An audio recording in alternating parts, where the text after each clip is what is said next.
আইসনি কোন দেন আমার মোবাইলে ডাক দেন আমার কিসের জন্য বাড়ি গেছে।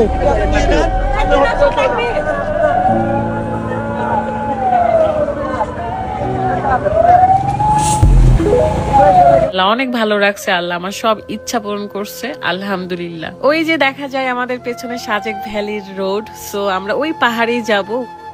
বিথির কারণে আমার ছেলে মারা গেছে, আমার ছেলেকে আমার বুকে ফিরিয়ে দেবে কে?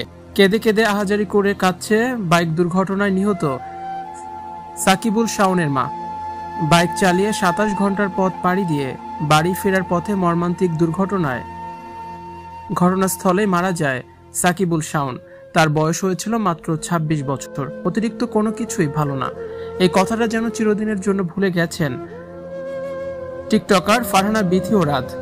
2 দিন পরপরই তারা নতুন প্ল্যান করে, ঘুরতে যায়। তবে ঘুরতে গিয়ে তারা বেপরোয়া গতিতে গাড়ি চালায়। এর আগে 3 বার মারাত্মক দুর্ঘটনায় মৃত্যুর মুখ থেকে ফিরে এসেছে রাত বিথি, তবে এতেও তাদের শিক্ষা হয়নি।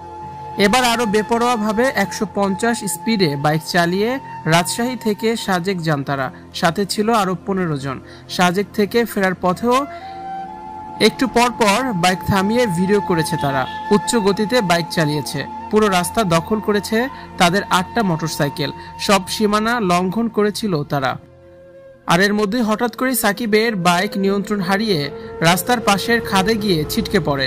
বাইক অক্ষত থাকলেও অক্ষত আর রইল না সাকিব। মাথায় প্রচন্ড আঘাতে রক্তক্ষরণ হয়ে সেখানে শেষ নিঃশ্বাস ত্যাগ করেন সাকিবুল শাওন। ফারহানা বিথি রাদের বাইক রাইড দিয়ে ট্যুর দেয় মৃত্যু ডেকে এনেছে টকবগে এই তরুণের, যার পুরো একটা জীবন সামনে পড়েছিল। সাকিবের মৃত্যুতে তার বাবা মা যেন এখন পাগল হয়ে গেছেন। বুকের মানিক আর ফিরে আসবে না বুকে। সন্তানহারা মাকে পৃথিবীর কেউই আর সান্ত্বনা দিতে পারবে না। এভাবেও জীবনটা দিয়ে দেয়া যায়। সাকিবের মা বলেন, আমার ছেলে ভিডিও করতে যেতে চায়নি, ওকে জোর করে নিয়ে গেছে। আমি যেতে নিষেধ করেছিলাম, ওর সামনে পরীক্ষা। আমাকে বলেছে মা না গেলে বিষয়টা ভালো দেখায় না, আমি 5 দিন পর আবার ফিরে আসব। আমার ছেলেটা আমার বুকে আর ফিরে এলো না। আমি আমার ছেলেকে ফেরত চাই।